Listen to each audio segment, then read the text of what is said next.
Binanata na nga rin po guys ng House of Representative or Kamara di Representante itong kaisa-isang self-proclaimed appointed son of God and the owner of the universe na si Pacquiao. Nako, may entry rin guys ang House of Representative. Hindi lang po ang himpilan ni Senator Risa Ontiveros, kundi ang House of Representatives sa Committee on Legislative Franchise. So ngayon, ito yung balita. Kibbs, dalawang subpina. Hirap yan. Sabi dito, kahit daw po ang kaisa-isa or kahit daw po ang anak ng Diyos na si Kibuloy ay dapat daw pong sumunod sa batas. Tagag. Tama! Yes guys, tama. No one is above the law. Face your consequences whether you win or lose. Diba? Ready na din guys yung himpilan ni Senator Risa Ontiveros sa Committee on Women's, Children, Family Relation, and Gender Equality at itong House of Representatives sa House Committee on Legislative Franchise. So, ipinasabpina na nga po itong si Pastor Kibuloy at kapag hindi po siya umattend sa Senate at dito sa Kamara, abay, aarestuhin po siya nang walang pag-aalinlangan. So sa mga hindi po nakakaalam, uulitin ko po, dalawa po ang nakapatong na sabpina dito sa kaisa-isang appointed son of God at the owner of the universe na si Pastor Apollo Mossi Kibuloy kay Senator Risa Ontiveros at dito sa Committee on Legislative Franchise. So ang pag-uusapan natin ngayon guys is yung dito sa SMNI. So, pinapated po kasi itong si Pastor Apollo Mossi Kibuloy kasi meron pong mga question regarding sa mga paglabag ng SMNI dito sa batas sa atin. Lalo pat, 'di ba, nauso sa kanila yung red tagging, nauso sa kanila yung fake news, may problema sa paglipat ng ownership, wala pong basbas yan ng Congress, security threat sa bansa. At doon po sila nagde-death threat sa SMNI, which is talaga nga namang napaka-red flag po ng SMNI network. So anyway, basahin natin to. Lahat umano ay dapat sumunod sa batas. Tama.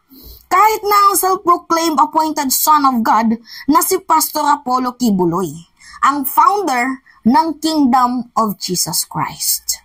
Ito ang sinabi ni House Deputy Minority Leader at Tingog Party List Representative Jude Asedre nang matanong sa isang press conference kung patuloy na hindi pupunta si Kibuloy sa pagdinig sa Kamara de Representantes kahit na nilabasan na ito ng sabpina. So, on the House, we will implement the law. Nako, sakit nito sa bangs. If he does not appear, then we will be contained to executive the subpoena and make sure that he is here to answer the question and issues raised against him.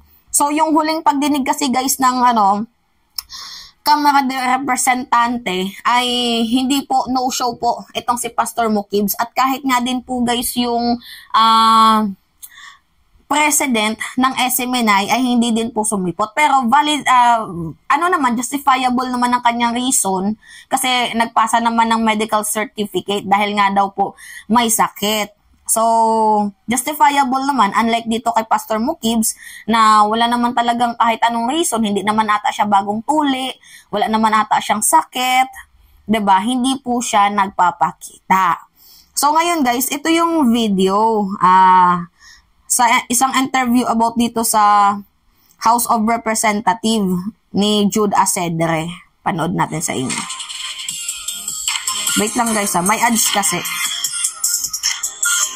Yung sinabi niya 30-minute na audio file, no? Papatulan pa ba natin yun? You see, I really don't know where yung si Pastor Apollo stands on this. Clearly, actually, nung narinig ko talaga, parang gusto ko, ayaw ko nang patulan yung mga sinabi niya. But the House will have to deal dito na tayo sa House. Huwag na natin isipin si Apollo Kibuloy. On the House, we will implement the law. Tama. If he does not appear, then we will be constrained to execute the subpoena and make sure that he is here to answer the questions and issues raised against him. Now, I don't think being an appointed son of God puts you above the law. And I'm sure no one is above the law. Tama. No one is above the law. Di porket ikaw po ay self-proclaimed appointed son of God ay exempted ka na sa batas ng Pilipinas. Mali po yun. So sabi pa dito, now I don't think being an appointed son of God puts you above the law. I'm sure no one is above the law. Yan po yung paggigiit ni Tingog Party List and House Deputy Minority Leader Jude Asedre. So naniniwala naman si Asedre na alam ni Kibuloy ang kanyang ginagawa. Alam niya yan, guys. He know what is right and he know also what is wrong. Pero mas pinipili niyang ilagay yung sarili niya sa danger kasi feeling niya panahon pa ni Digong na takas siya sa lahat ng bagay. Sa impilan ni Senator Rizzo Ontiveros, ang kala niya kasi forever si Digong, kasi itong si Digong, 'di ba? Mangkanor din, 'di ba? Talagang hindi talaga siya masasampulan. Same feather, flocks together, ika nga. Kaya feeling niya superior siya during time ni Kibs, during time ni Diggs. Kaya kahit anong mangyari sa kanya, feeling niya poprotektahan siya ni Digong. But anyway, Digong term is end. And this is your time to shine in jail. Kung totoo man ang mga aligasyon sa'yo. And dito naman sa SMNI, pugad din kasi to ni Digong kumbaga back up niya to sa pagpapakalat ng mga negative news, fake news, puro lang kasi pag-uplift lahat ng ginagawa ng SMNI kay former President Duterte. Anyway, sabi pa dito, believe me, he is a pastor. He commands a good number of people around the world. He know what he's doing. He know that he is clearly defying the law. He know he is injuring the political system that we have in place. He is disrespecting the authorities, and I think he will made accountable on that at the right time. So, nagsagawa ng investigasyon ng Committee on Legislative Franchise kaugnay sa mga paglabag umano ng Sunshine Media Network International sa termino ng prangkisa neto. So, anyway, sabi din kasi guys, meron din na pagsisiwalat itong si Pastor Mo Kibs nung ginanap yung kanyang voice record, diba, na wala daw utang na loob si President Bongbong Marcos kasi pinanalo daw siya ng SMNI. Actually, ang SMNI po ang nag-benefits sa ating presidente. Hindi po yung presidente ang nag-benefit sa SMNI. Kundi ang SMNI ang nag-benefit sa presidente. Hindi makikilala ang SMNI kung wala si President Bongbong Marcos. Sumugal kasi sila guys sa pag-aakala na lahat ng kanilang mali ay papalagpasin ni President. Which is, no. Kaya, di ba sabi nga ni President Bongbong Marcos, maglilingkod ako para sa taong bayan, hindi para sa inyo. Naalala niyo yung sinabi ni President BBM. 'Di ba? Sumugal kasi sila, gusto nila magkaroon ng utang na loob itong ating pangulo, which is very wrong, guys. Kasi hindi umuunlad ang ating bayan kung puro lang utang na loob ang ating pinapairal, 'di ba? Yung sugal ka dito tapos pag nanalo, kailangan balikan mo din sila. Hindi po yung tama. You are a public servant.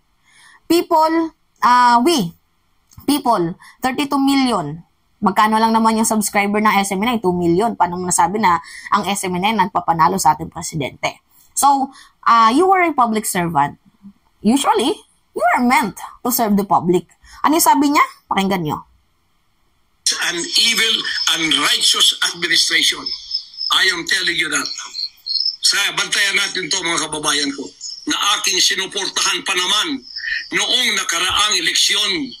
Tandaan mo, President Bongbong Marcos, First Lady Lisa Marcos, pati ikaw, Martin Romualdez, hindi kayo dyan ngayon kung hindi kayo tinulungan ng SMNI at ng buong sangkatauhang Pilipino. Naniwala sila sa amin sapagkat ang SMNI lamang ang may credibility noong panahong yun hanggang ngayon. Ngayon, anong ginawa ninyo? Pinaggagawan ninyo kami ng kasalanan, inilagay ninyo kami sa kahihiyan, pagkatapos ibinilanggo pa ninyo ang dalawa naming mamamahayag, pagkatapos inaapi ninyo kami ng ganito-ganito lang. Ang aming pong tolerance, it has come to the rim. Our tolerance has been to the roofs already. Okay. Pinakulong daw yung dalawa, which is si Celis and Badoy. Makukulong naman talaga, guys, kasi gumawa po ng fake news. Diba? And kung hindi dahil sa fake news na yan, hindi naman siguro ata mauungkat yung issue ng SMNI. Ang dami palang red tagging ang ginawa nila. Ang daming fake news ang isinagawa nila. Tapos, nung inimbestigahan ng SMNI, may problema pala sa ownership nito. Dahil nilipat ang ownership na wala man lang bas-bas ng Congress. You know, guys, ang prangkisa kasi, it is a privilege. Anytime, pwede po niyang bawiin if hindi po sila sumunod sa terms and condition. Kahit sabihin pa natin na 20 to 50 years ang pag-renew ng franchise ng isang network. If hindi po sila sumusunod sa terms and condition, pwede po yang bawiin. So, Kamara ang nagbigay sa inyo, Kamara din ang magbabawi sa inyo. That's it. 'Di ba? Wala pong dyan yung sabi natin 100 years pa man yan, kung hindi kayo sumusunod sa terms and condition, babawiin at babawiin yan sa inyo. Hindi po yan politically motivated. Ang ginagawa lang po ng ating Pangulo, nagiging fair. Kaloka, gagawa-gawa kayo ng mali, tapos ngayon sisihin niyo yung presidente. Tantado ba kayo? Anyway, sabi dito, sa madaling sabi, even you are a self-proclaimed appointed son of God, no one is above the law. Kailangan in the next hearing, nandoon ka para sagutin yung mga tanong ukol dito sa mga paglabag ng SMNI. That's it. Anyway, it's me again, guys, si Mima Alicia Nyot, nagpabalik ulit para sa ating panibagong video.